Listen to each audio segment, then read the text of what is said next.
The phone lines in Istanbul are going to be busy tonight with all the Liverpool fans calling in to cancel their bookings, which they had booked listening to Klopp. At the end of last season, he said, "Okay, fans, where's the final next? Istanbul? Book your tickets." Well.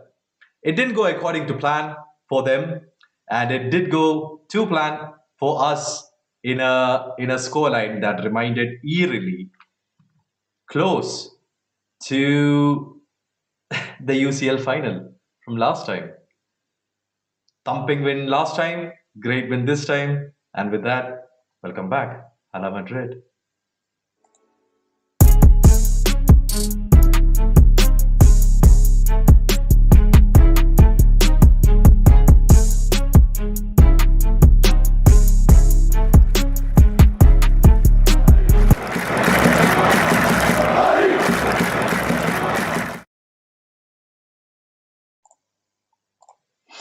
Welcome back, Madridistas, to another episode of Let's Be Real podcast. And with that, let's actually get started because it's been a comfortable win. It's been a tactical win, more or less.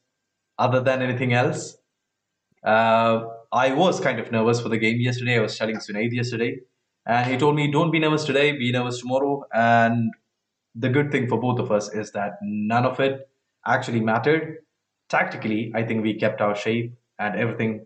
But we'll get into tactics. We'll get into our ratings. We'll get into what's next for us. But before we get into that, chat, please welcome Javier, my esteemed partner and panelist for the day. How's it going, Javier? Thoughts, initial thoughts before we get into it.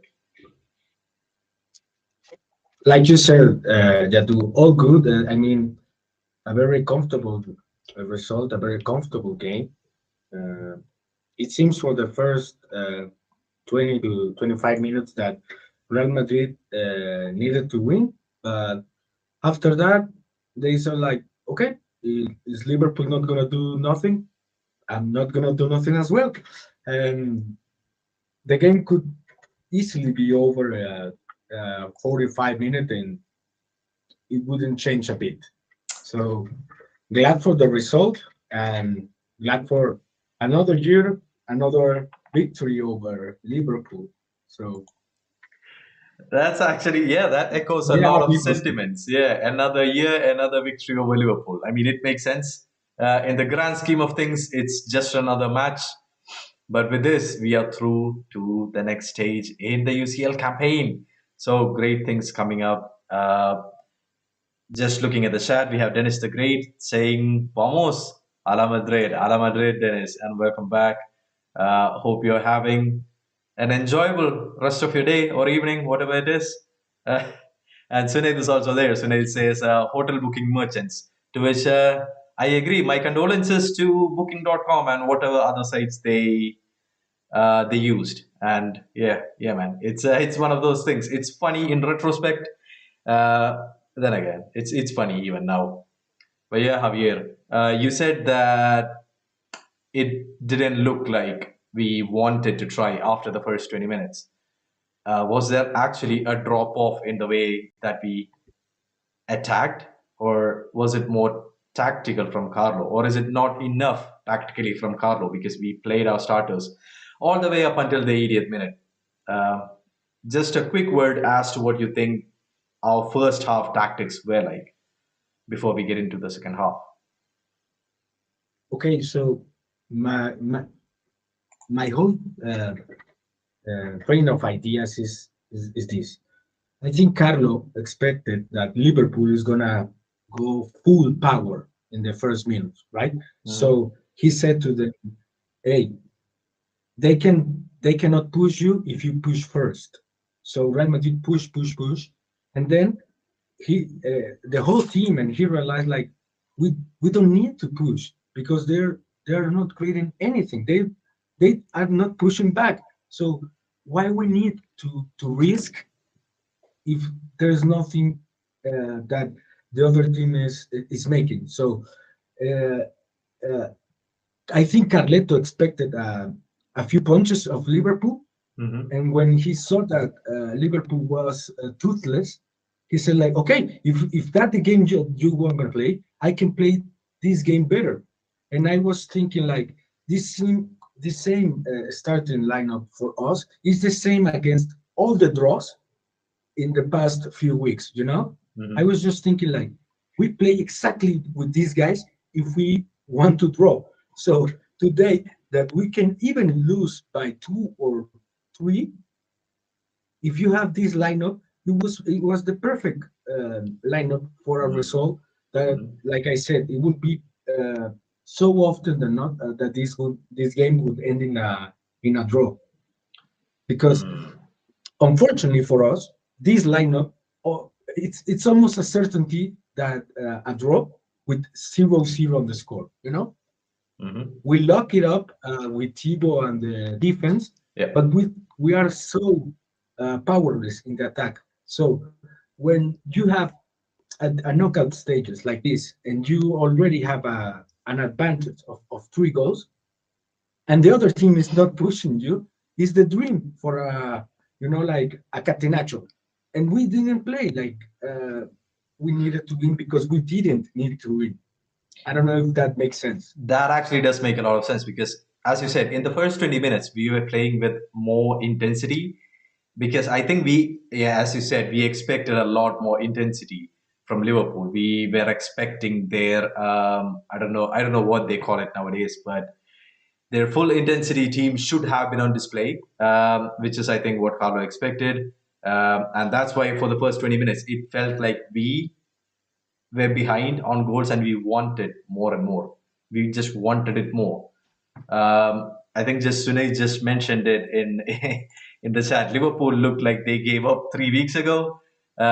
Mentality monsters, fair enough. It could just be the case. And talking about the lineup itself, I think uh, I think we did have a short discussion before as to what the lineup should be in the preview, but I don't think anybody expected both Luca and Tony to start together. I think it was also part of a scare tactic just to give Liverpool, some flashbacks, just to flex how amazing our midfield is right next to the non-existent midfield that they have. And it was actually the case. We just showed a lot more quality than they knew what to do with. This is to be expected when you have both Luca and Tony. The long balls that we pinged, the passes that we created, the chances that we got, which we'll get to finishing in a second, but the chances that we created were actually fantastic. I'm actually impressed. It could just be that we played against such a weekend or such a non-existent Liverpool midfield that our midfield just looked out of this world. It looked amazing. Thoughts about the midfield, Javier, before we get to all the other important parts of the game? I mean, like you said, I somehow love and hate Carleto when he starts Luca and Tony. I love him because I love those guys, and and I and I get what you mean when the other team saw that, oh, he's starting Luca and Tony.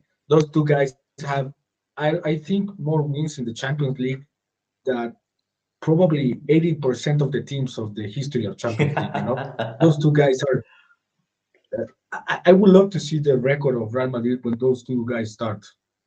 It probably would be over 90% of winning. So yeah, that's a very intimidating when you saw that, and when you also saw that, oh, he's not playing in a defensive midfield, he's playing Camavinga. Shit, That's actually they're in true. business, no? I expected that, at least Sunil expected that Cruz would be playing deeper. But the most I saw about the midfield was in a level playing field. We didn't have to drop back too much.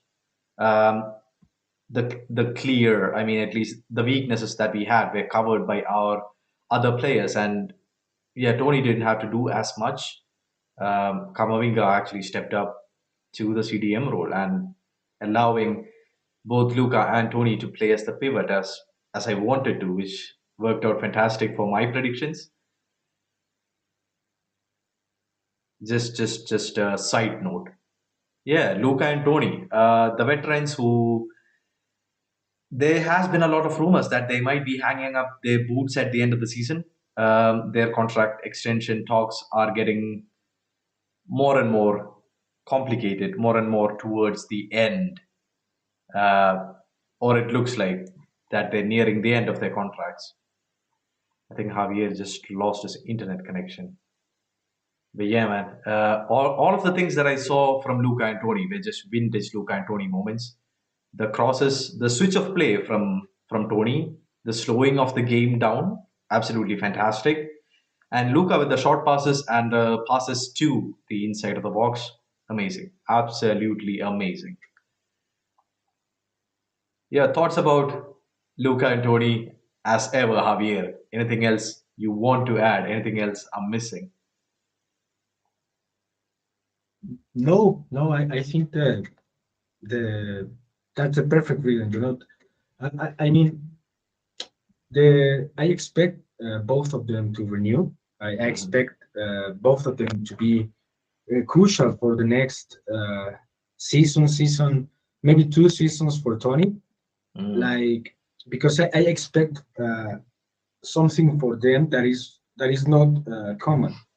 But then again, these are not regular Interesting. players. I really expect that those two guys are gonna teach everything that they know to their replacements. That's an interesting take, Javier, because I've seen lot of our fans say online, on Twitter, on Instagram, on Reddit, they say that these players are nearing the end of their careers and that Tony is more or less washed, is what most people say. To which I disagree with on a regular basis. But it does feel like Tony's nearing the end of his career, and this is one of those easier fixtures for him to actually flex his quality. I don't know. Do you think that, yeah, coming back to the same point, I guess, do you think that he will stay for more than this season, more than 2 seasons? I mean, I expect him to renew this Mm, season and keep this Real Madrid way of thought of going mm, season by season. I mhm, mean, I can easily say like I expect the 2023 2024, but it will depend entirely of mm. his role for one more. I think if like you and I expected, and today I was reading something about that Bellingham is close Yeah. in this, but it's the same every week. I think if the Real Madrid brings Bellingham, I think it's one season for Tony, Yeah. and then he probably gonna retire. Mm. I would think so, especially with Benzema's renewal details coming out more and more in recent news. For those out of the loop, Benzema renewed for another year, which is kind of the Real Madrid way now. With older players, we offer 1 year extensions. It seems to be the norm. So I guess we should expect it going forward to the next seasons. Before we get to Kamavinga, and I have a couple of notes for Kamavinga, I should just look at the comments real quick. Ashik B is in the chat. Welcome back, Ashik. Ashik says, history didn't repeat today. The king lives. Long live the king. The Caesars of football lives on. The ideas of March. Hail Caesar. Hail Madrid. I don't know where Ashik gets it, man. Ashik is a freaking poet. Welcome back, Ashik. And Sunaid actually rounds up my jump into the next topic. Kamavinga looked like prime Casemiro today. He has come a long, long way. Now, this is one of the discussions that I wanted to get into because Kamavinga is playing deeper. Kamavinga is playing CDM, the role that Cruz was expected to cover. And Kamavinga did a fantastic job today. and he seems versatile enough to actually do it in the long run whenever we don't have Chouameni available, or if we can play double pivot with Chouameni and Kamavinga. Kamavinga playing that position may also occupy Cruz's position, may limit the kind of chances that Cruz gets to move ahead, which could also hinder his contract extension. Just wanted to add that to the Cruz contract talks. But let's get into Kamavinga's role today. Javier, were you impressed with what you saw from Kamavinga? And do you agree with Sunaid? Did he play like prime Casemiro or even close for you? No, I have to first of all disagree with Sunet because he didn't play like prime Casemiro. He played like a prime. I don't know if you can saw that Redondo, come on. because Okay. I will never saw these progressive balls with Casemiro, and I saw the progressive balls with Camavinga. I mean, defensively, there's nothing better than Casemiro. We all know that. Mhm. But with the ball progression, Camavinga reminds me a lot of Redondo. You know, both of them are left-footed. Both of them are insanely creative for a defensive midfield, like insanely. This position is so rare to have a creative one. We can also have the position of destroying the play. That's why uh, whenever someone is in doubt of Camavinga, I just relax and think like this guy is so young, he's so talented, and he has a lot to develop. So for me, Eduardo rarely surprised me because I know what talent that we have. It's like when you say like Vini surprised me today. No, I would expect Vini to destroy Trent Alexander-Arnold every single week, Yeah. and I would expect Camavinga to destroy Fabinho and Milner. I mean, come on, both of Mhm. those guys are easily old enough to be their father, like Luca or Tony. You know, Yeah. I mean, if you watch the two midfields in this game, Yeah. you can easily, uh, uh, if you average the age, it will be somewhere over 25. But the only one that is under 20, it's Eduardo. So it's no surprise. I wouldn't compare him today with Casemiro. We compare him today with Fernando. But for me, it's a very solid game, and I understand why Carleto start Camavinga instead of Chouameni. I get it. I Mhm. would love I don't know for the Sunday game against Barca. I would expect probably Kama and Chouameni starting the midfield because it's a completely different game. But for Yeah. today, Kama was perfect because, like you said, going deeper and deeper and deeper allows him to progress the ball further, further, and further. You know, Mm. it's a very tactical uh, way of thought of Carleto. Like, oh, uh, when Kama receives the ball in our box Mhm. and no one is there to press him, he can progress with the ball 60, 70 meters and then give the pass to Tony and Luca. They can have create these kind of chances for Bini and Mhm. Fede. So for me, it was a very um,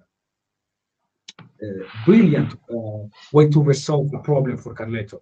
Mm. That actually makes a lot of sense. Tactically, I also think that starting Kamavinga today was the right decision, as he just proved to us. But more than that, it's more of a. I think it was more of creating more chances than it is holding the ball, because Tony was allowed to actually stay on the ball, control the pace, slow it down whenever we wanted it to, especially in the second half, especially in the beginning of the second half, which is when we expected kind of a burst of energy from Liverpool. But Tony was there to put a stop to it, more or less. A couple of things from the chat. Ashik B says, don't want Kama or Chamini to play like anyone but prime themselves.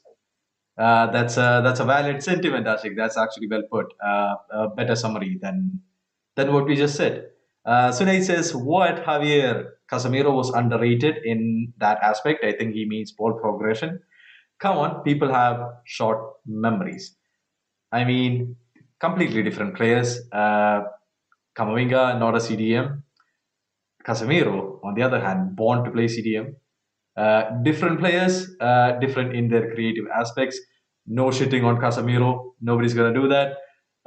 But yeah, today's game perfectly suited Camavinga and his creative capabilities, creative tendencies. It paid off. Anything else to add before? Oh, Dennis the Great says Cruz was quality today, but against Barca, I want Kama and Chouameni. I mean, we saw in the last 10 minutes Kama and Chouameni play together.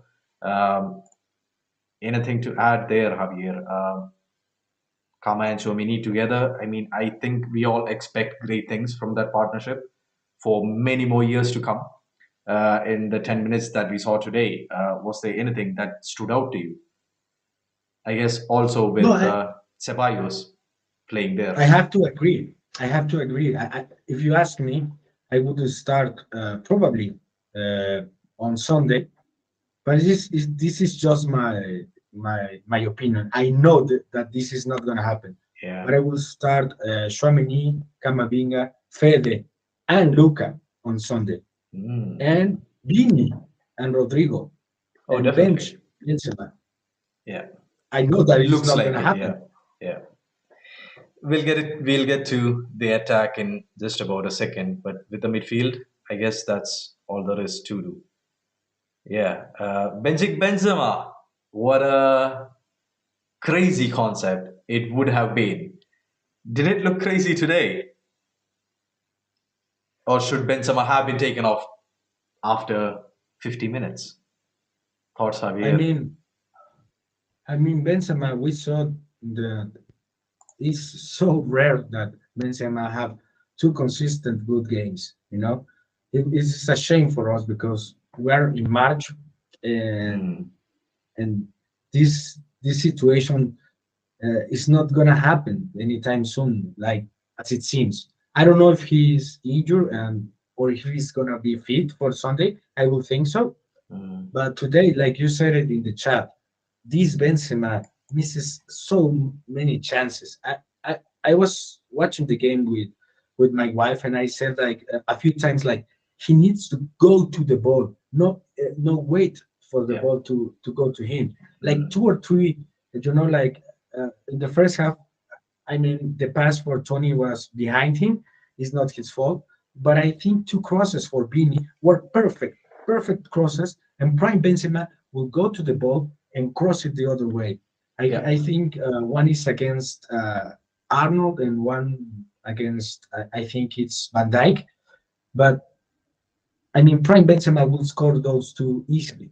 And he scored The today. Benzema from last season would bury all those chances because I think he had to take an extra touch in the box today, and the ball that fell to him at the end was just a freebie of sorts. It's not a Benzema. I mean, it's a Benzema goal, but you know what I mean. It's not a Benzema Yeah, yeah, quality yeah. goal. It's a very Benzema-ish goal because it's the other guy Yeah, doing all the stuff, and then Benzema's there at the right time as a poacher, as he should be, as is his best natural ability. He's at the right place at the right time to actually just finish the game. 6-2, as Doris just put in the chat. Huge result overall. Let's not get ahead of ourselves. But Prime Benzema, or even the Benzema from last season, I think that is Prime Benzema. But anyway, I digress. Prime Benzema would have scored 3, 4, 5. I don't know. Even could have outscored Haaland from yesterday. Didn't happen. That makes the case all the more stronger for him to start on the bench for the El Clasico, which, as we know, will definitely not happen. I think we have some comments that say Dennis says Benzema was poor today, in my opinion. Uh, Daniel Son Emmanuel, I'm sorry if I got your name wrong, Daniel. He says, I can't lie, guys. Benzema performance today was so poor, in my opinion. I guess, yeah, man, we agree. It's not what we expect of Benzema. I think we've come to rely on Benzema way too much. That one of the performances like this, just, increases the question, should we have a backup? I mean, we've tried backups for Benzema. in terms of Luka Jovic, in terms of Hazard sitting on the bench. Nothing works out, and Benzema has to step up time and time again and deliver. And the goal today came from Benzema. So even though his performance was poor, it just yeah, we can't do without Benzema. Ashik says Benzema needs to stay on for Karim to rise to the top, and Karim does rise to the top. Um, Sunaid says 21-22 Benzema has a hat trick tonight. Yeah, man, even a hat trick is putting it lightly. Ashik says there's only one thing missing on the bench today, Mariano and his prolific hairdo. Fair enough. I can't talk anything about it because if I do, I go on a rant. So instead, let's move on to the other players on either wing. Let's start with Vinny, who I thought had a fantastic game, uh, the most creative player on the pitch, and exposed Trent Alexander-Arnold. Sorry, exposed TAA for the fraud that he is. We've been having this comparison of TAA versus Carvajal for a while now, and I think it's time the world, as such, give Carvajal his flowers. Bro is the best RB, and in this game, he just clearly demonstrated it. Also, before we get into all of that, Vinicius, I think, gave Trent the annual beating. There's just nothing the boy can't do in this season, apparently. Thoughts on Vinny, Javier, before we get to some of the comments for having fun with Trent. I mean, for the comments to be having fun with Trent, I don't think anyone of the chat have a better time than Vini today. Vini was uh, on a dream. This is the ideal scenario for Vini.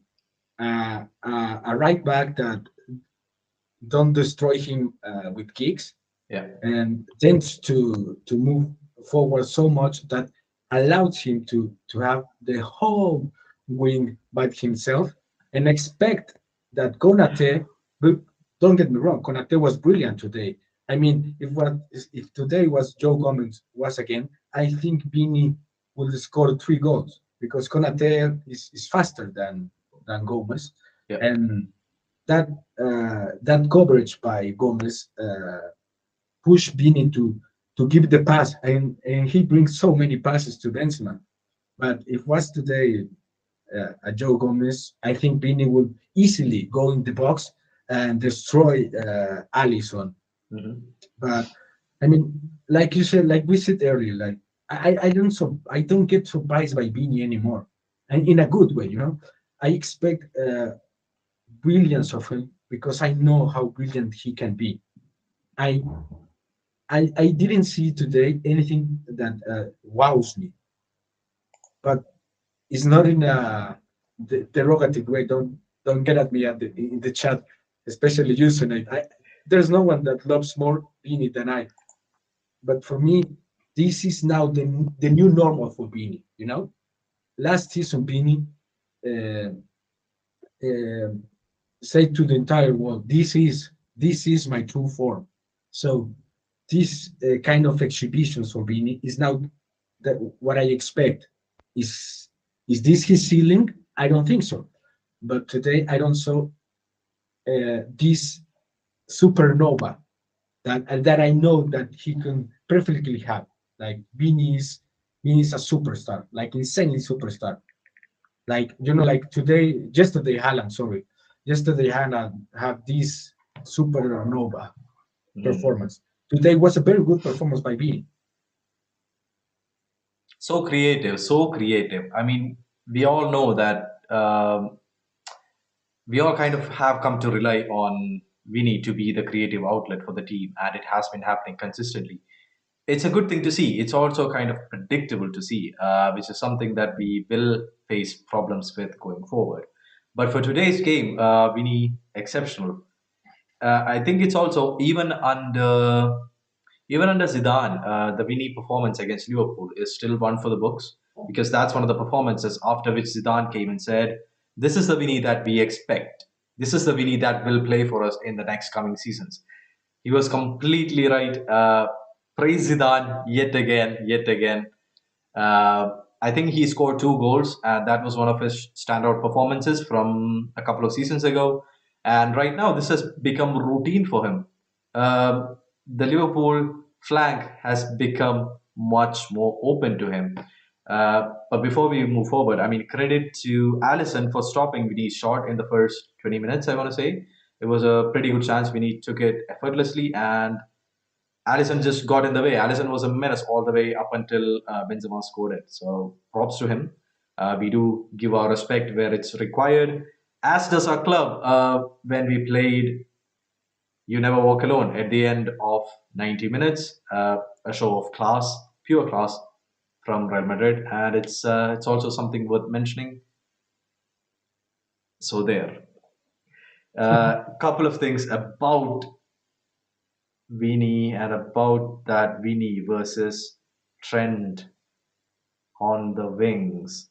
Sunay says, just call him Trent, man. Shake my head. I gave up, so now I'm calling him Trent instead. Daniel says, Vinny dusted Trent today, as always, guys. I mean, yeah, man. That makes sense. Uh, VVD, Ashik says VVD is not fit to shine Militao's boots. The fall off of Virgil van Dijk has been exceptional. I think Carlito said in the last press conference that Militao is the best centre back in the world. And I mean, all of us on the panel completely agree because we see this week in and week out. Some of the other traditional media have been questioning it, and I think today has been a breather for them.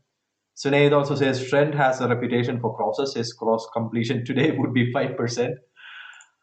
Overrated as fuck. Yeah, Trent is a one-trick pony, more or less. Now, uh, he did also try the corner taken quickly routine with us. Sadly, we are not the smallest club in Spain, and it doesn't work against us. Shots fired. Shots fired. Ashik says on Caesar's death anniversary, Vinny came, Vinny saw, and Vinny conquered. That's Veni Vidi Vici. And Ashik says Caesar once coined the expression Vini Vidi Vici. So it's actually Veni Vidi Vici. I came, I saw, I conquered. But today it's Vini Vidi Vici, as Ashik just put in the chat. Um, okay, good. Now let's move on to the other wing so that we finish up our attacking uh, Uh, players. How was Fede Valverde? How was Fede Valverde different today than from the other games rest of the season, I guess? if I had, if you allowed me, Jadu, I will talk about who Oh, was in absolutely. front of and in front of Fede Hmm. first. We like you said, this joke of Alexander Arnold as the best right back. It's a joke now. We all know that. But we also hear the story that Robertson is the best fullback. We if Alexander Arnold had a terrible game today, I just saw the I was just checking on my phone the stats. You know, Hmm. they gave Alexander Arnold 3.5 today, Fantastic. and they gave Robertson a 3.3.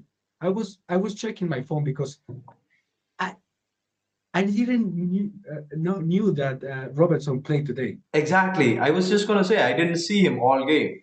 all game. That so uh, this is even more impressive for Fede. You know, he completely one of the most attacking fullbacks in the game. One That of you and I the. and you and I and probably some of the people in the chat didn't knew that Robertson played today. That's actually true. The chat can let me know. Did Robertson play today? And if so, where did you find him? Because I didn't see him. So Fede, I don't like Fed in the right wing. I get why Carleto played him in that position, but it's in the same regard that Kama in the fullback position. I mean, I get it. I don't like it. It's a substitution, but I would love to have Rodrigo in that position. But Mm. then again, when you put Fede, so you have to substitute Cross or Luca, and this problem, it's the problem that all of us have and Carleto have. But for me, Fede, it's a delight to see every game. I mean, this guy exudes uh, Madridismo, exudes football. Like I I know that football is the passion of Fede. I mean, this guy doesn't lose a ball. He didn't. He doesn't get in conflict. He's so, you know, I would describe like this. He played like a child, like this. When you're a child and you love to play football just for the sake of it, and you are not selfish, you are uh, a team player. Fede is the whole package. I know that Fede is going to be the captain of Real Madrid sometime because Mhm. this guy is the the mold. You know that if you ever want to have a player, you would love to have a player like Fede. That's actually true. Ashik B actually chimes in with your feelings, Javier. He says the hustle, the fight to the end. Fede was born a Madridista, and he will be the captain soon. I think that's also something Did you saw that Ashik the said. Apple Plus? Did you saw the Apple Plus? I haven't. No, I need to get to watching it. I need to watch it on my phone though, because Apple Plus and all The that. in the I will spoil you something that Fede said in the I don't know, I think it's the last episode, the last film. So he said like uh, if you ever want to leave me out of Real Madrid, you will have to kill me. He literally said that. Fair enough. I mean, it's something that you expect from Fede, right? Yeah. That actually makes sense. Mark E is in the chat. Mark E says RIP Trent AA. Yeah, man. He needs a spa vacation to get back. And welcome back, Mark. And I see that we have a lot of people in the chat in the viewers list. If you like Fede, just smash the like. Yeah, that's literally all you can do. If you want more content about Real Madrid, I mean, we do all of it. We do previews, we do post matches, we do analysis, we do extra, we do shorts, we do everything. So please follow along, subscribe, smash the like button, turn the bell on for notifications, and continue supporting. Thanks for your support. Thanks for being here. Yes, Javier.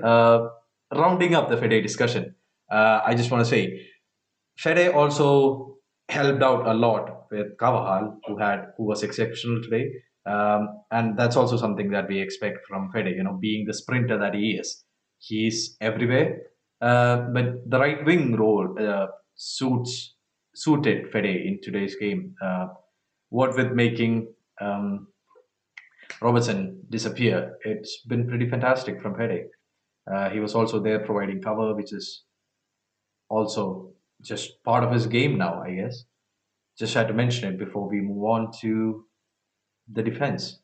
Uh, we'll start with. I'll start with a request to Nacho to release Salah out of his pocket because that was absolutely fantastic. The way that Nacho was amazing, the best player. My man of the match is Nacho, man.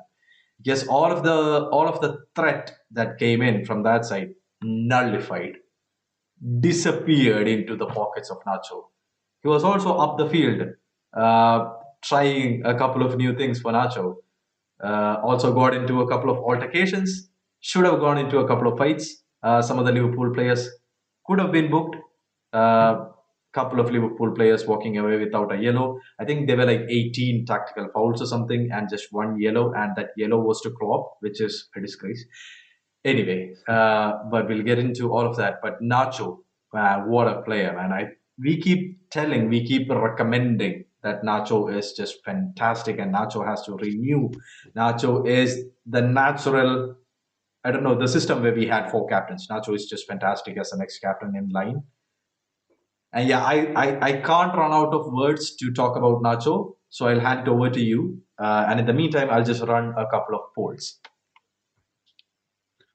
So if you and I agree that Fede is uh, a, a natural a player that born to be a Real Madrid captain, Nacho is the perfect example to Fede to look upon. So Nacho is a Real Madrid captain, and he's always been a Real Madrid captain, and he has been for his entire life. I mean, you and I have a few shows together when Nacho plays, and you and I agree in almost the post every post match that the level of underrated that Nacho has received by everyone in the world, except probably for Real Madrid fans. This is my only comfort that Real Madrid fans know that how much Nacho represents, how much Nacho is important in field, outside of the field, with the junks, with the dressing room, with the manager, with the president. You you cannot uh, just pinpoint uh, a thing for Nacho to be excellent. Hmm. Nacho is excellent in every single thing that he does for this team. So, like you said, when you're talking about finish on the thought about Fede, immediately my mind came, okay, we need to praise Nacho, and like then immediately after you said like exactly that what I was thinking. Drawing out Mo Salah is Hmm. something that it's so rare that Yep. that happened that it seems almost unfair how to just keep a show talking about how impressive Nacho is Hmm. because he's playing out of position once again against one of the best right wings in the world Yeah. and make him look like nothing and make him look like he play on the second division. That's So actually true. I mean, a lot of EPL teams have been looking for solutions to Salah for so long, and the solution is get yourself a alone nacho, Nacho, man. Yeah, get yourself a nacho. alone There's just Nacho. no other way. It's yeah, it's not even his natural position, as you just said. The left back problem has been huge, huge for Real Madrid, and Nacho is a makeshift solution, but he's actually the best makeshift solution we had. Not taking anything away from Camavinga, but Nacho today has been massive, and it's a massive upgrade even from Nacho, even from Camavinga, who's been playing at LB. Um, I guess. Or like I said a few times already, and Sonny this is gonna get me once again, or even Mendy. If you ask me, I will start uh, Nacho instead of Mendy for the rest of the season, even when Mendy is gonna be fully fit, Ooh, because I that's need to have a controversial. Nacho. I know, but if you ask me, I would prefer to have a Nacho every Mm, single game mhm. uh, than a Mendy. I like Mendy, but what he brings to the table is somehow um, I if it is not working for you right now, the position of Mendy in this new beanie, I don't know if will fit. They didn't play for so long together, and and for Beanie, if Beanie is your best player, you need Mm, to have him like you don't need to cover me up. If mm, Mendy play or even Eduardo play, Beanie needs to cover.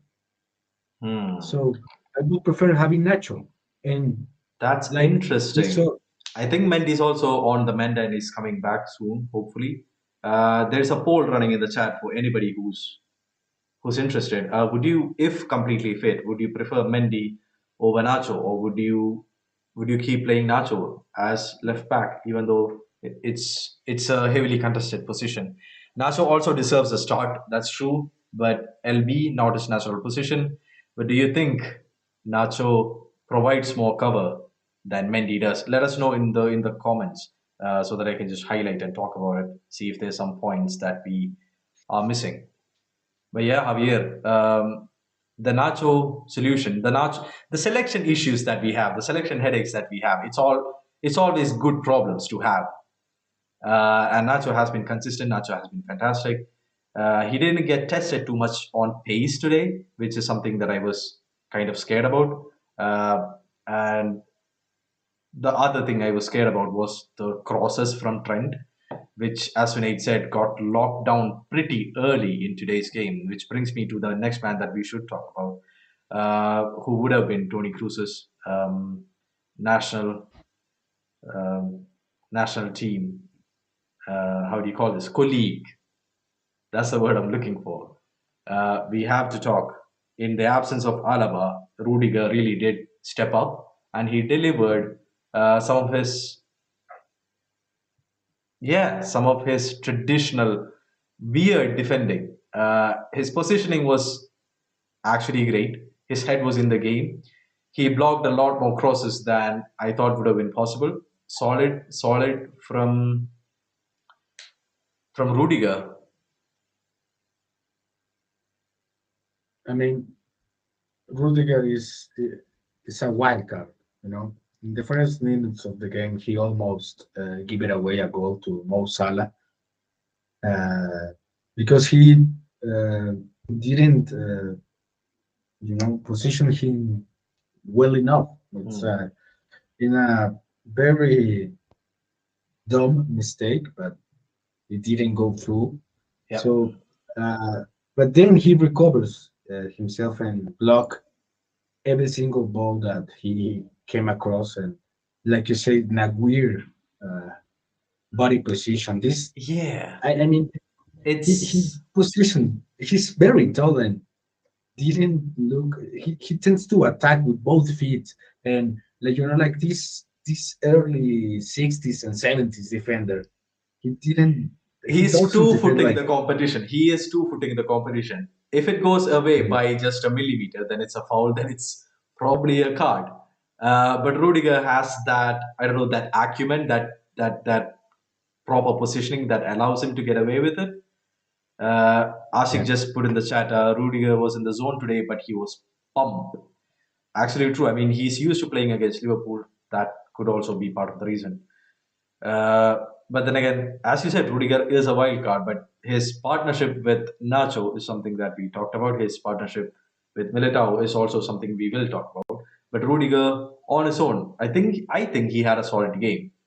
Uh, I mean, he is prone to errors. We know that he can make mistakes. Somehow, one way or the other, the rest of the team allowed us to get away with it, and some of the challenges luckily went right. Tonight says Rudiger was an animal tonight. Balls to walls every single tackle. It cuts both ways. Two footing across, if it doesn't end up right, is always a risk. But it's a risk you run when you play Rudiger. Ashik says Rudiger gave Liverpool rude awakening, but grew into the game. Had some hiccups early though. I think Sunay is referring to that when he says, apart from the suicidal back pass from Gavahan, Rudiger was super solid. I think that's everyone's takeaway from the game. But then again, everybody sees the game differently. Javier, Rudiger, final thoughts.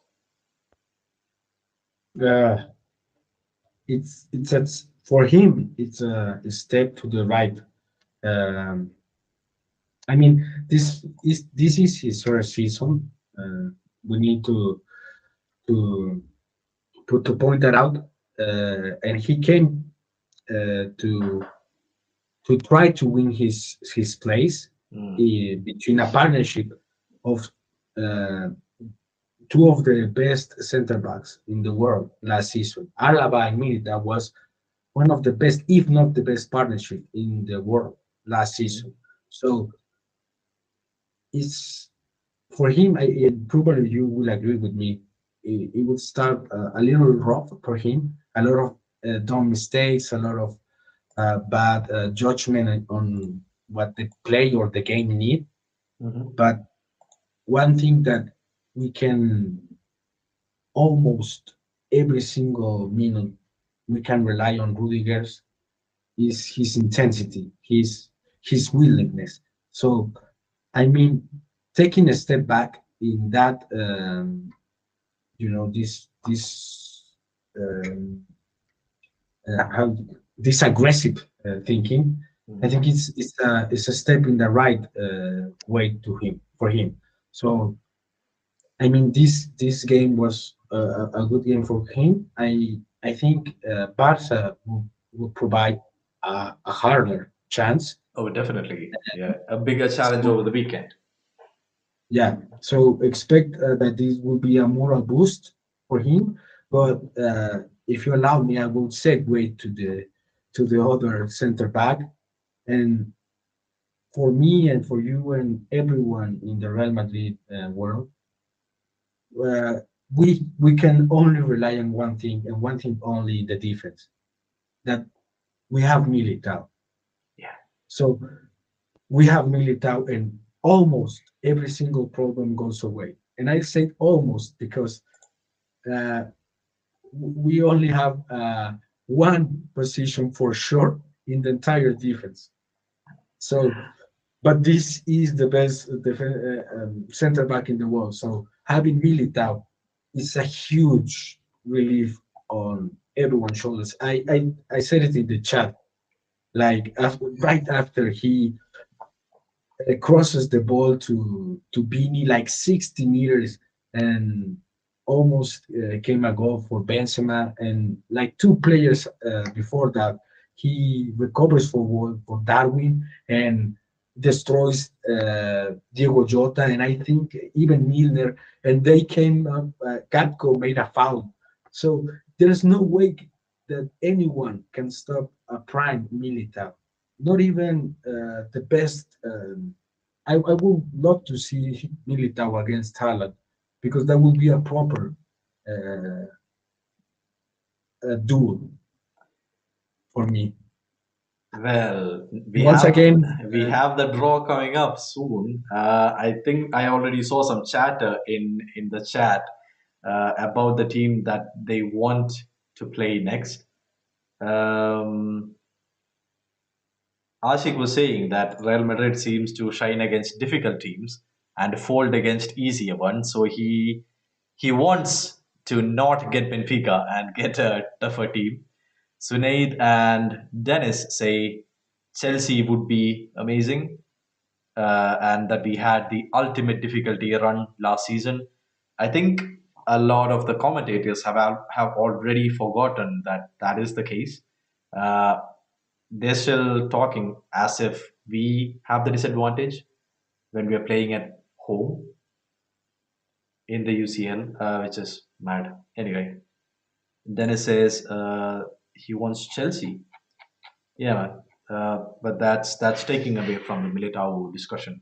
I just wanted to put that in there because we had a Militao versus Haaland chat, and it is an interesting matchup, but it's not one my heart will be particularly happy to see. Given the form they're both in, it ends one of two ways. Either we lock everything down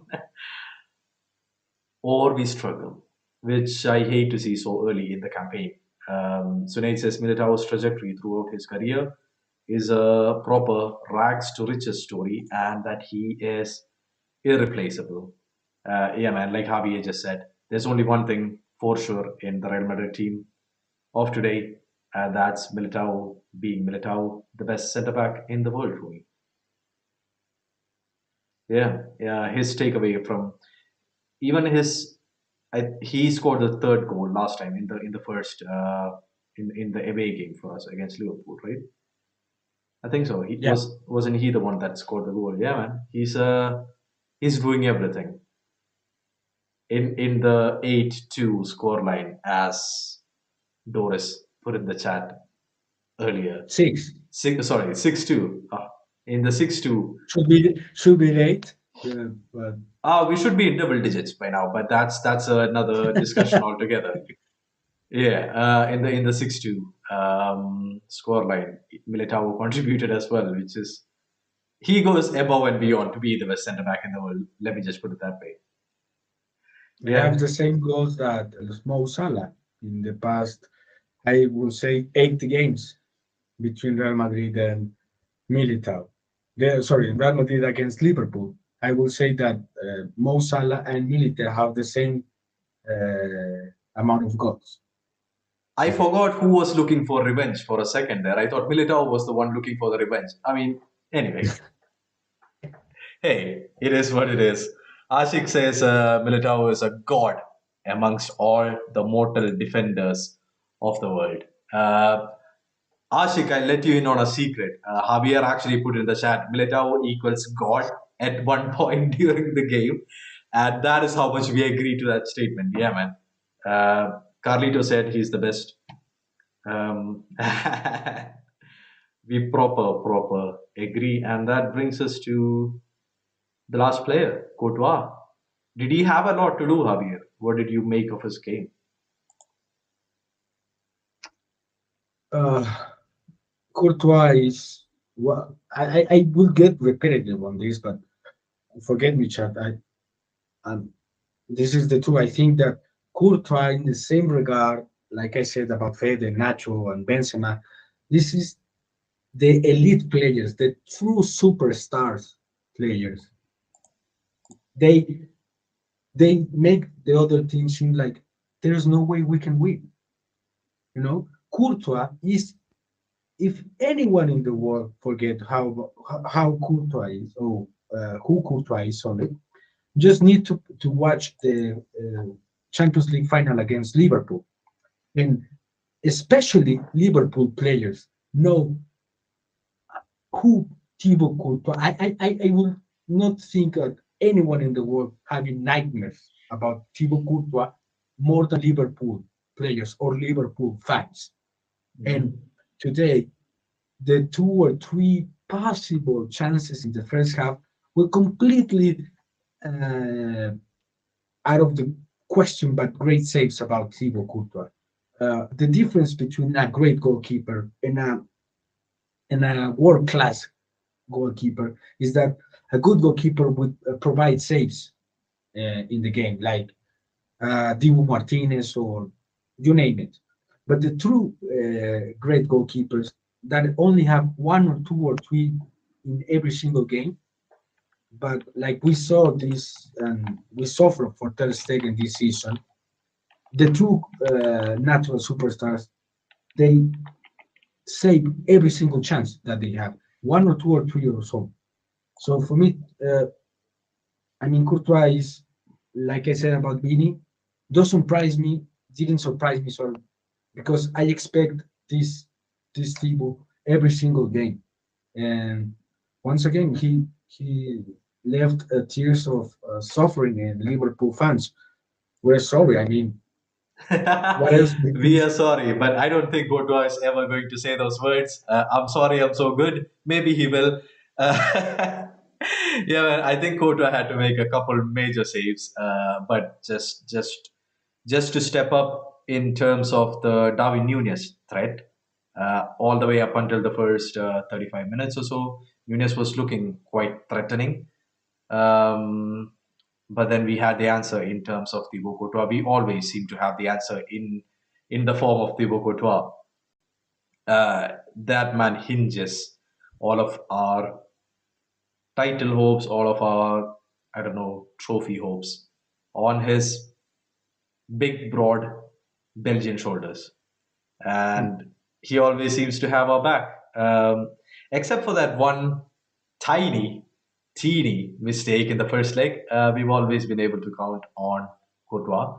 I don't think he had a foot out of place today, even though playing from the back kind of gives me anxiety because of the way that we have to distribute the ball at the back, and it's kind of difficult.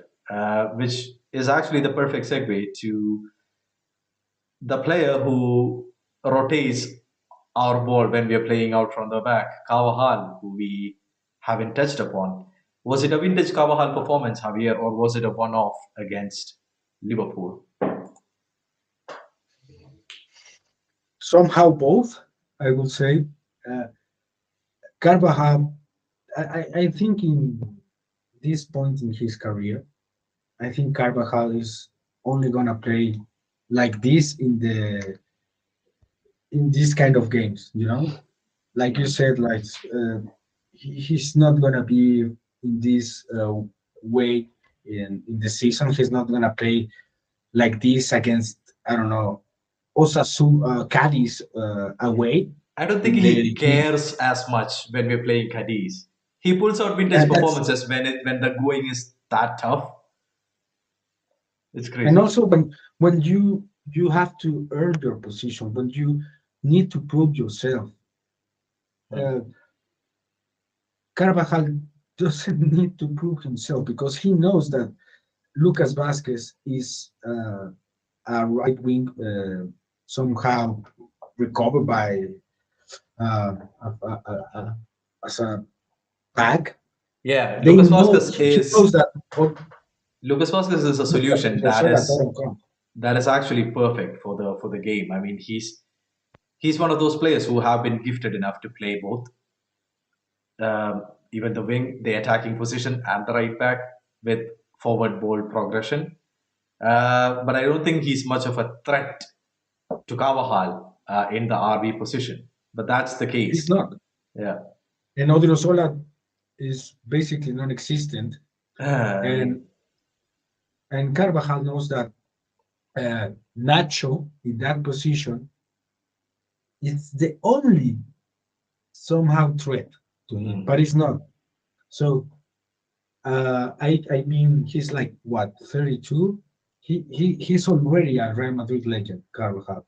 So for me, that's what I said. Sometimes we need to get a right back as soon as possible to to I don't want to us to happen in the same way that happened to us for Marcelo. mm, A Real Madrid legend that is so comfortable with no opposition, that relax so much.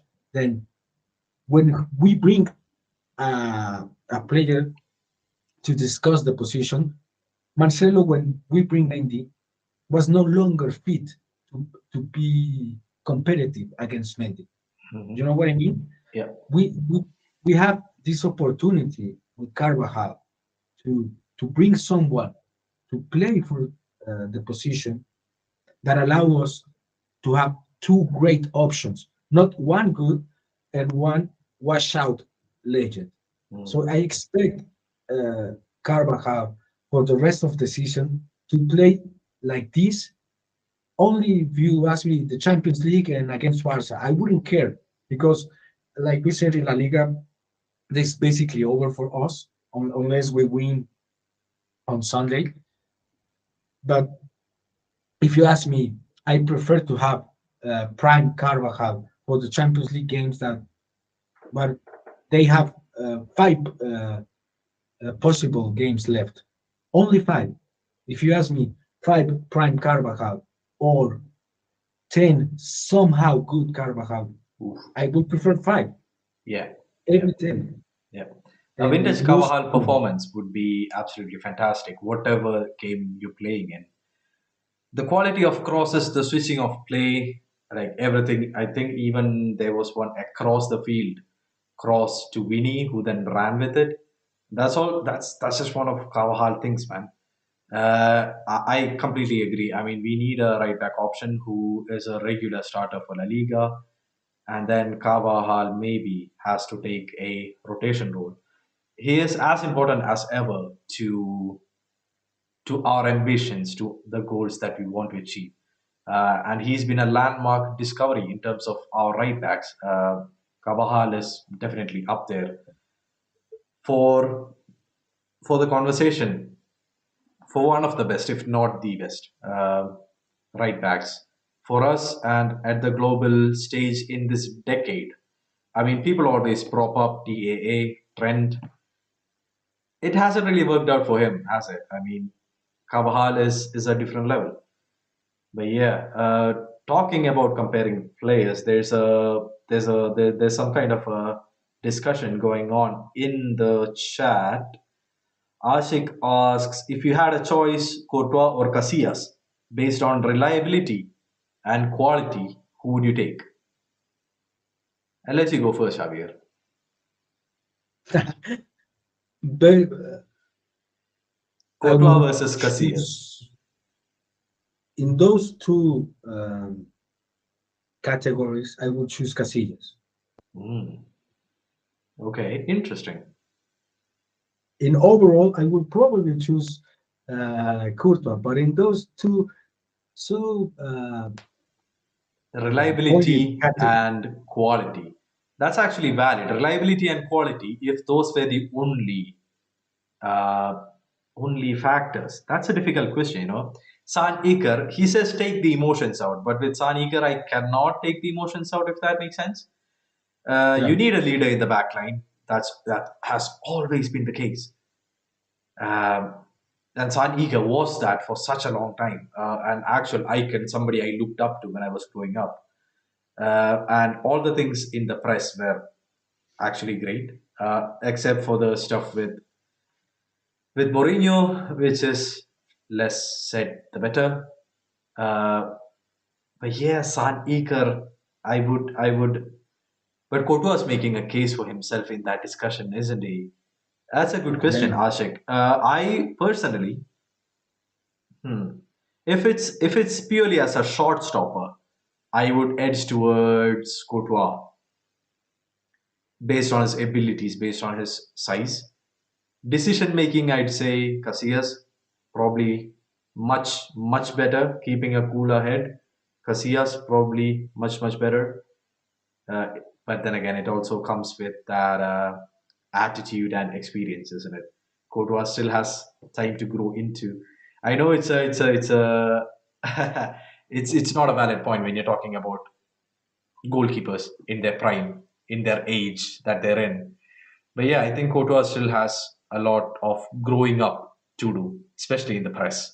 I think Casillas has a better head, a better, cooler head um, than And Courtois. also, Jadu, I will say so that then I get what that you and I and probably most of the fans would prefer Casillas because of the emotional part. I mean, Casillas played for Real Madrid like I think 17 years in the first team, so it's hard to What? compare Casillas against Thibaut.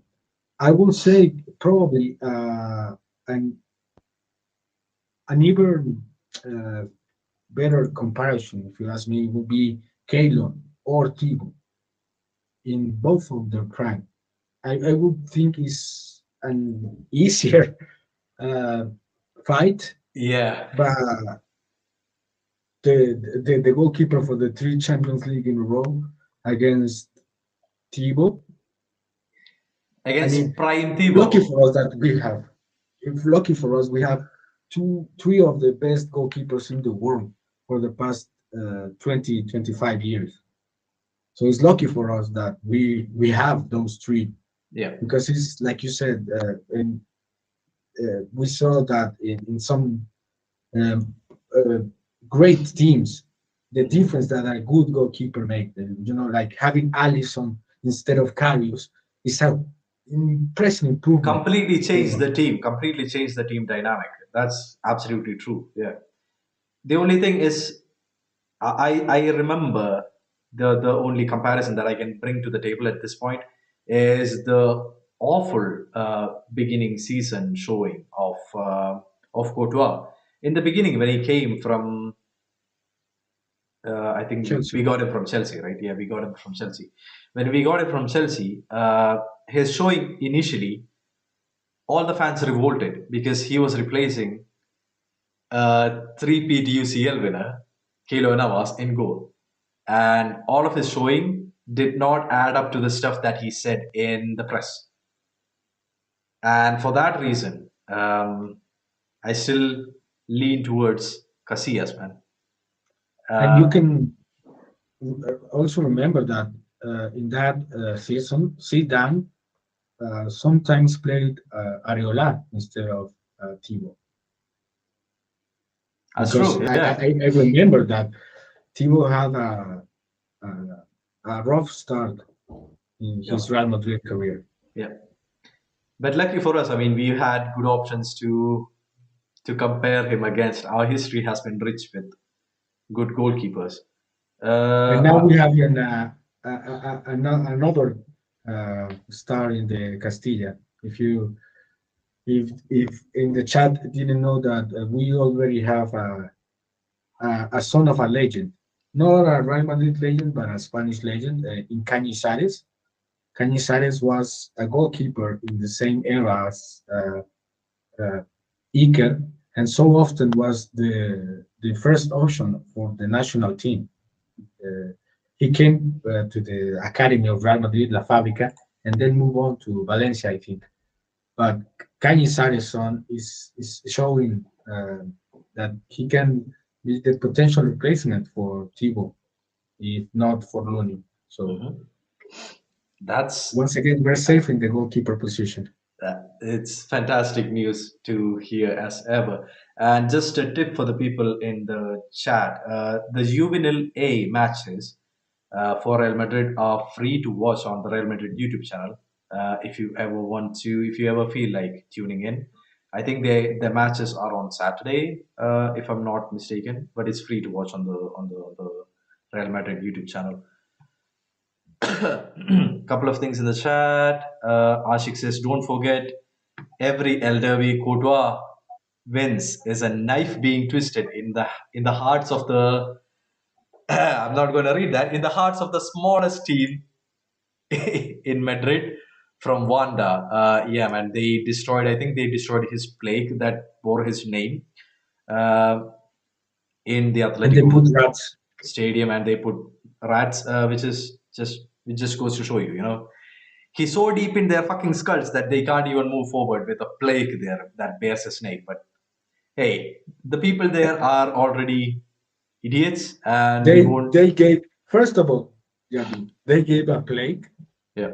for a player that has never been a Atletico Madrid player. He was on a loan for Chelsea Mm. when he played for Atletico. Don't, he has never been under contract at Atletico de Madrid player. Never in his life. So first of all, don't give a plague to a player that is has never been yours. Second of all, yeah, the the mentality of Real Madrid, sorry, the Atletico de Madrid is funny to me. Like if you remember the last derby when Morata scores, Yeah. he tries to cover his last name to just point that out the word Rata. So even him, he's dissing himself. I don't.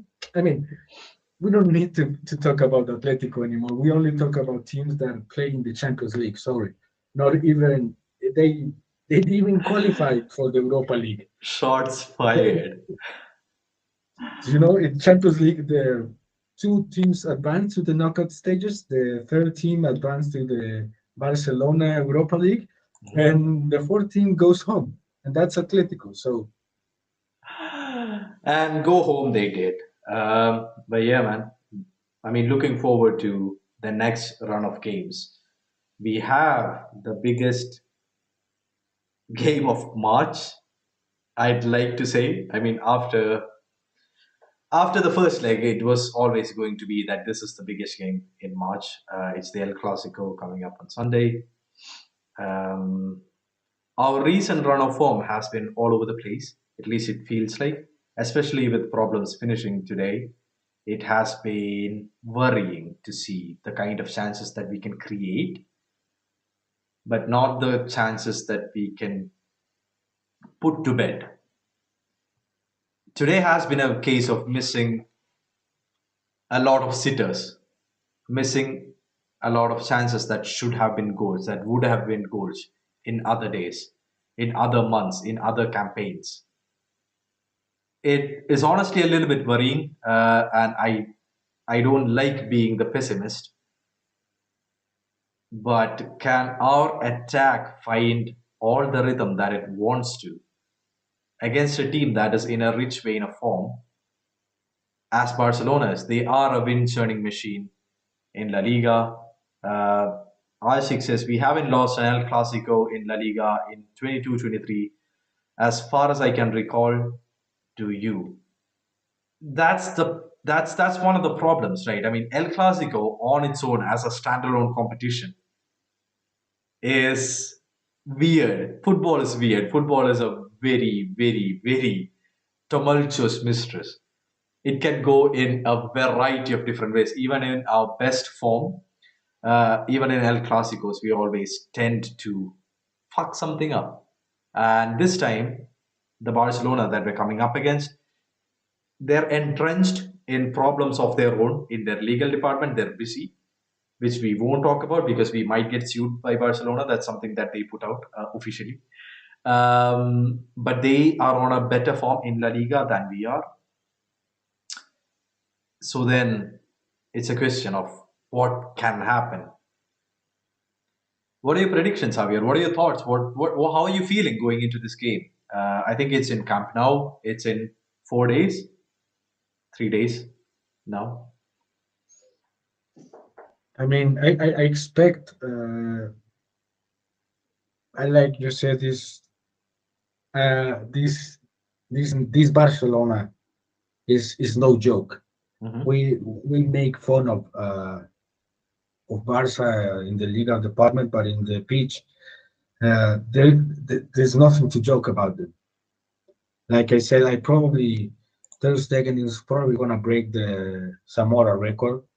It's Uh, mad. His hair grew back, and it's like he grew a second brain. It's just crazy, man. Yeah, if Trezeguet's you, having an I amazing mean, season. if they give the first Clásico in Bernabeu, they have only scored, received, sorry, 5 goals in the whole tournament. 5 goals in the first 20, I think, what, week 24 or something like that. This is insane. And they have a very strong defense, a very strong midfield. They have Lewandowski. They have so many options, and they're gonna play at home. Mhm. Uh, I mean, the whole controversy will not affect it because they're playing at home. Yeah, And we saw that when we played in the Bernabeu a few weeks back, a Copa, and we expect and we praise for Real Madrid to destroy them. They play awful football, Atlético de Madrid football, and they won yeah, at the Bernabeu. So I would expect the same for them in the Camp Nou. Play defensively, play like I don't have to win this game. yeah. And like I started this podcast, Yadu, like this lineup for Real Madrid was the perfect for a draw. Mm. You know, Yeah. we don't have that option on Sunday. We need to score. We need to win, and Barca knows that. So, if you ask me, if I'm on the Sunday afternoon for me, and I saw that Real Madrid is playing with the same guys as today, I mean, I will probably get disappointed. Yeah, that makes But sense. after 90 minutes, Carleto can make magic. So for me, if I need to be excited once again, I need to see some changes in the Mhm. lineup. Yeah. Like I said in the chat, I would expect to Tchouaméni and Camavinga to start. I would expect Fede in the midfield. I would expect Rodrigo at the start, or one of those two. You know, something revolutionary, something that make like the the position of Real Madrid. Like Real Madrid needs to say, "I'm here to win. I came to win. I came to your stadium with your people to win you and make you worry about losing La Liga and hit you as hard as I can because this is the last bullet of Real Madrid Yeah. against Barca.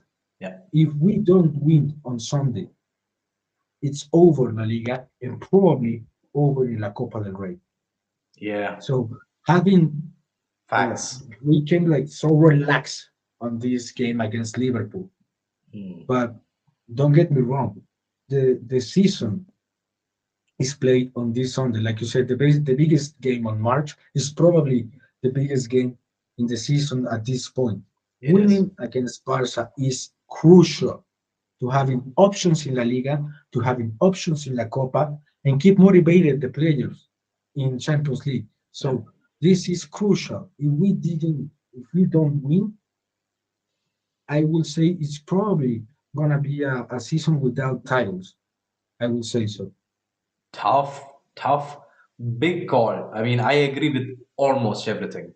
The only thing I don't agree with that is the expectation that there will be a lot of change in the lineup.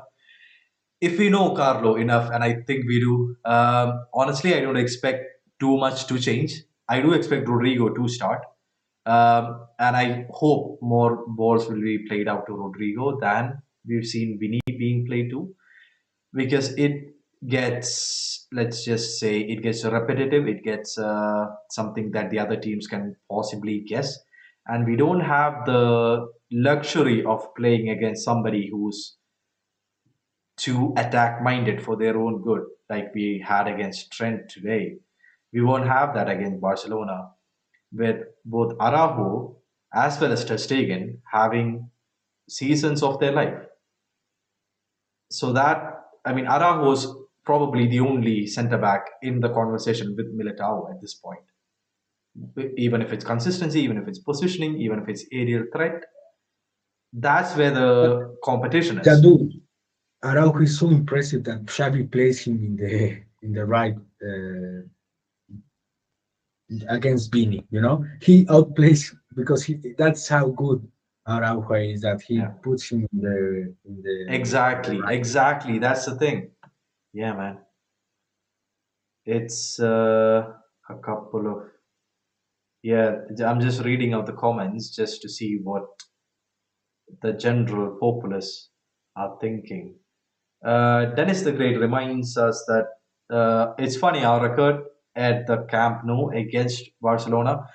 Sorry, Dennis, it's Spotify Camp Nou against Barcelona in the last few years is better than the one even at the Bernabeu, which is which actually goes against all sorts of reason, because we should be expecting pigs' heads to be flying, but our Dennis says that our record at Camp Nou is better than the one at Bernabeu. Sunay says a win might be better, but I don't feel good about it after last week. That was the perfect opportunity to deal them a mental blow. Everything's everything's lining up. I mean, we win on Sunday, we take La Copa to them, outplay them. It's all sunshines and rainbows and unicorns. After that, Ashik says Real Madrid will go to Camp Nou and remind Laporta and Barcelona that they are still part of Spain. Spain is run from Castile, not Catalonia. I think a lot of people would disagree with you, Ashik, there, because historically, it's not a good debate to get into. So I will not. Dennis says, I hope we best Barcelona, but I don't think we will. Oh, and not a lot of positivity in the chat. Ashik says, anybody who wants to bet on Mariano starting just for fun. If I do make that bet, that will be one of the most interesting bets of my life, because if I cash out, I'm a millionaire. If I lose money, I lose what, $10? It's just not 10 happening. because I the fee will be like 90.99. Yeah, And exactly. if you Yeah, bet 1 cent, you can probably get millionaire. yeah, exactly. Pretty much. I would more expect Hazard to start. It's probably not going to happen. As a goalkeeper, as a goalkeeper that Mariano star. Yeah, I mean, at this point, Hazard is more of a traffic code for training than anything else. But that's a depressing But Mariano has more goals in stat the to get Clásico into. than Hazard, so That's maybe actually he's good. true. I mean, you know what? If nothing else works, just throw him on for the last 15 minutes and let Mariano work his magic.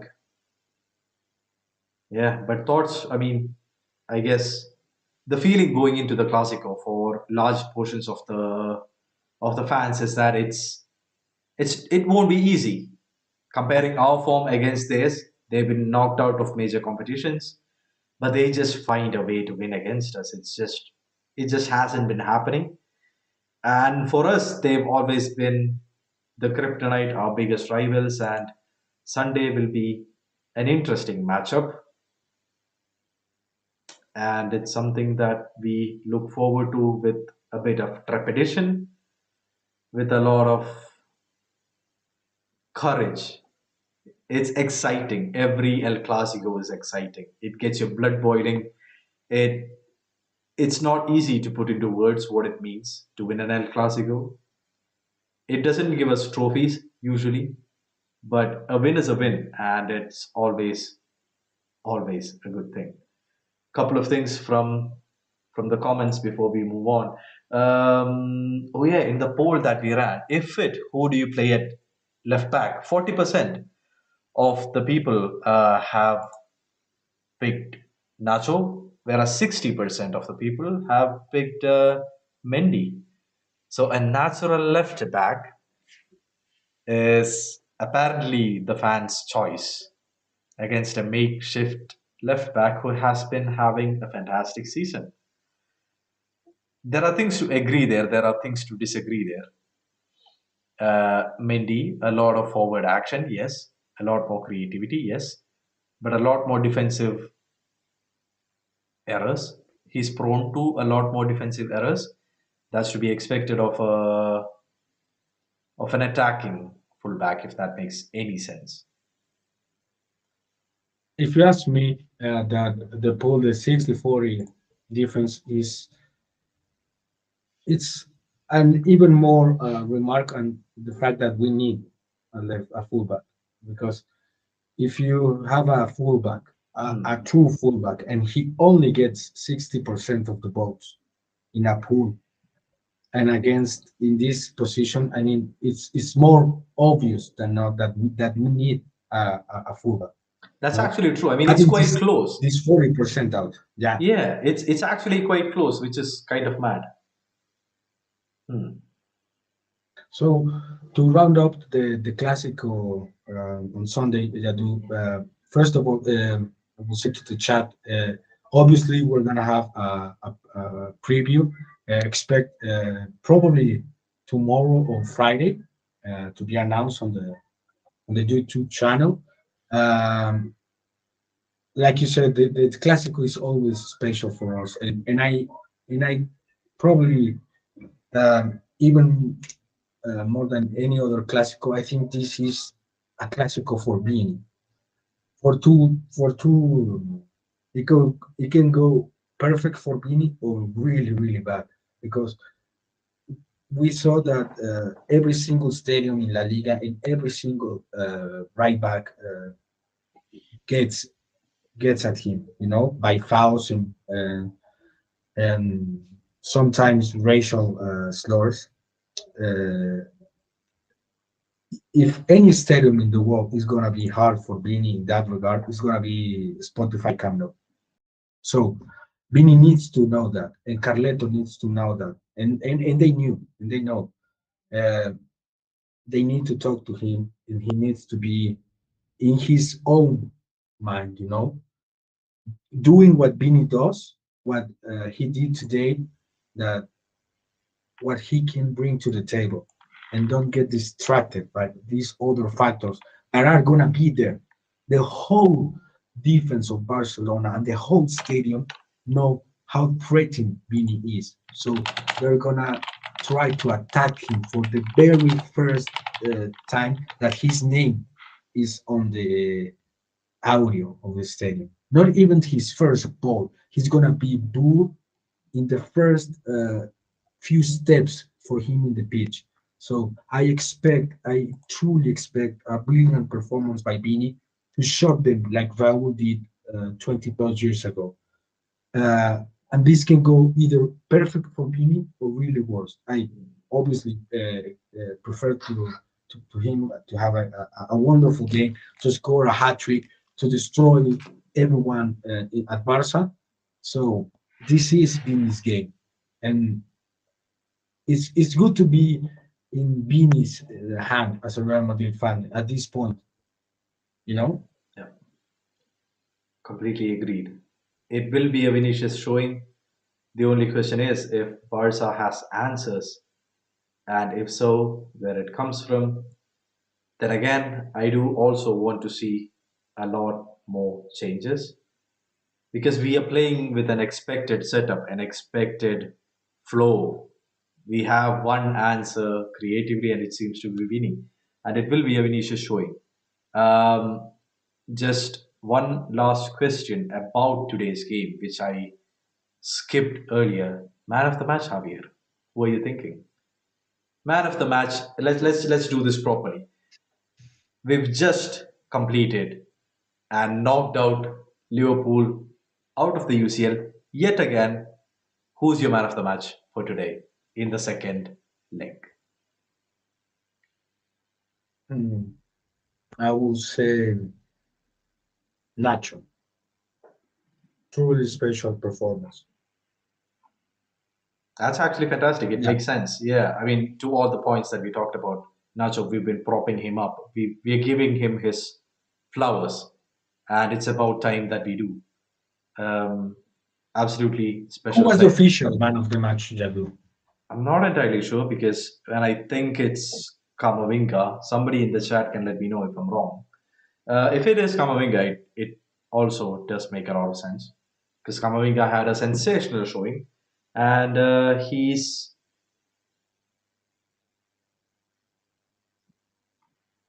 sorry, my voice cut out. Yeah, Kamavinga had a sensational showing, and he definitely deserves it. It's been a revelation in the way that he's playing in different positions. His versatility has been an answer to the things that we didn't even know that we were looking for. So yeah, Kamavinga easily a candidate for man of the match. Kamavinga and Nacho. So that's our votes, guys. People in the chat, if there's other people you want to put forward, if you disagree with us, let us know. Dennis So the you, Great says so you Kamavinga. said Camavinga, I Jadu. do. I say Kamavinga. And Javier says Nacho. Dennis says Kamavinga. Ashik also agrees. Ashik says Kamavinga. So there you go. Yeah, come on. Yeah, man. But Nacho actually sensational. Fucking love Nacho. Um, Anything else to add? I mean, in the chat, Dennis is saying, "I hope you don't lose to Barcelona. My father is a Barcelona fan. He will defo call me if we lose." Emancipate yourself.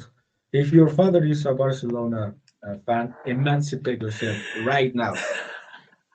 My condolences, Dennis. My thoughts and prayers with you. But yeah, we're winning this, man. Sunaide asks, how's it like at the dinner table? And Dennis says, when my dad moved to Madrid in the early 90s, Romario was his favorite player and became a Barca fan. Some personal history, some family history for you there towards the end of the podcast, Javier. Thanks for sharing, Dennis. I actually really enjoyed that. That's a nugget to take away. That's pretty cool. Uh, and I guess that's. Oh, Sunil says Benzema's officially man of the match. Joke, Uh, joke. Come on, UEFA. that's taking away a lot from the workhorses of today's win. It's probably Uh, the worst man of Real Madrid. Actually, yeah, probably the worst player on the pitch today. And we don't say this usually about Benzema. For us to say this, that means there's something wrong. But yeah, at least it's good for Benzema. Maybe it boosts his confidence. Maybe he doesn't feel like posting another Instagram story. Please don't do that, Benzema. If you're listening, please never do that. You have nothing to prove. Just please score against Barcelona and put this season to bed. Yeah, but Jadu, that I have I saw a statistic today, so I think we should point that out that Real Madrid is the first team in the Champions League history to reach to 300 games. So kudos to us to reaching this milestone of 300 games in the Champions League era. You know, 300 games. You don't. Have you heard that? People in the chat, listen up. We won 300 games in the UCL era. The first and only team to do that so far? Definitely, right. Who else? Who else but Real Madrid? Bayern's the second one with 280, I think, and the other teams came. I think Barca is in third place, but yeah, 300 games at Champions League. I would love to see the record because once again, uh, no team has played more in the Champions League, obviously, but no team has won more Champions League game probably, and more team has scored more goals in the Champions League. And you know, if you Google Champions League, almost in every category, Real Madrid is gonna be top. The only Wow. category that we're not going to be top is the one that Juventus had is more final loss. So Hopefully, we don't match that, and hopefully, we never have to even think about that record. Let's just make we it need to most. lose like the next 20 to equal that record because as it right now we have never lose a Champions League final. So in the Champions League era we are I think 8 out of 8. Enough That being said. said, Enough said. yeah. Enough said. A couple of questions just from the chat before we wrap things up. Was Benzema really that worse? Ashik asks. You're too focused on his misses and scoring. Benzema does a lot more off the ball. To which all I have to answer is I think Benzema was part of the link up play. Yes, definitely, but that's Benzema's role. He plays deep. He does the off the ball movements. But what do you expect from a number nine? What's the point? Because our finishing off late in the past 2 seasons have relied more on Benzema than any other player in the recent history of the club. So that's where you want your captain, that's where you want your talisman, that's where you want the best player in the world to step up and deliver. His drop off in form is the one thing that's concerning. It's been coming for a portion, it's been coming for consecutive months after he got injured. And today's showing just adds to the anxiety that I have that, okay, there is a drop off, there is a standard that's missing, and that just makes me focus more on what Benzema's doing and if Benzema's doing anything wrong. And I think it's from that place that I come out and say, okay, Benzema was the worst player on the pitch. So because for me, he was. Sunay just said that he holds him to a lofty standard. That's actually true. That's actually true. But it's not just standards. I mean, him winning the man of the match is not. It doesn't add up to the things that we saw in the game. Yeah, it's just frustration with the way that it has been building up. Yeah, Javier. That's just me ranting on about Benzema. Yeah, but I agree with you. I mean, saying that he was the worst player of Real Madrid today, he's not saying that he's a bad player. He said like all of the other starting 10 and probably a few of the substitutions were better. I mean, it's not a bad game for Benzema, probably because we won. But I will ask in the chat. I don't recall who made the question, but I will ask you if Benzema didn't have this performance and we lose today 4-0, would you go at him for the opportunities lost? Probably yes. So to be fair to him, is better to say that he had a bad game than saying that he deserves man of the match with this performance, because that kind of mentality is the kind of mentality that we we cannot have, because that will create some more problems than solutions. Hmm. So for me, it's better to say that today he has a very bad game, and like Jadu said, I hope he scores a hat trick on Sunday, and then he deserves to be man of the match. So I will always root for my players, but try to be a little more It's from uh, a place of emotion. It's more fairness. emotion than it is anything else, because that's the expectation that we have from him. I think Dennis asks. Dennis says, "Where did it go? You can be. Wait. Dennis says, this is modern football. You can have a poor game, uh, get an assist or goal, and get man of the match." Yeah, man, I think that's a valid point. I mean, he got the man of the match. He got a goal. He did have a poor game. Modern football is more stats based than it is anything else. Maybe the stats work in Benzema's favor today. I don't know. From the game that I saw, I wouldn't. I would personally give it to Camavinga or, as Javier said, even Nacho as man of the match. And um, he said something about analysts. Bro, we are not analysts. We just speak from our heart, because this is the club that we grew up with. This is the club that we are addicted to, more or less the game, the club that we tune in to watch every match, every preview, every post match, every result, every transfer rumor. We're there, and that's why this channel exists. That's why we keep delivering all of this content. And that's pretty much it. That's all from my side. And from that place of emotion, I just want to say, tune in next time. We'll be doing the preview, as Javier mentioned earlier. Big game coming up, big games coming up. Subscribe if you're new. Uh, Let us know if you want us to do watch alongs, because that's something that we're thinking of. If you guys would enjoy, just leave us a message on Instagram, leave a like here, leave subscribe and comment on the video, I guess. Shout out to Real Madrid Committee, our partners on Instagram who have been with us from day one. We never forget our day ones. Shout out to people in the chat. As always, Ashik, Dennis, Sunaid, the regulars. Shout out to you guys, man. You keep this interesting. You keep us going. Hala Madrid. Javier, if you want to add something.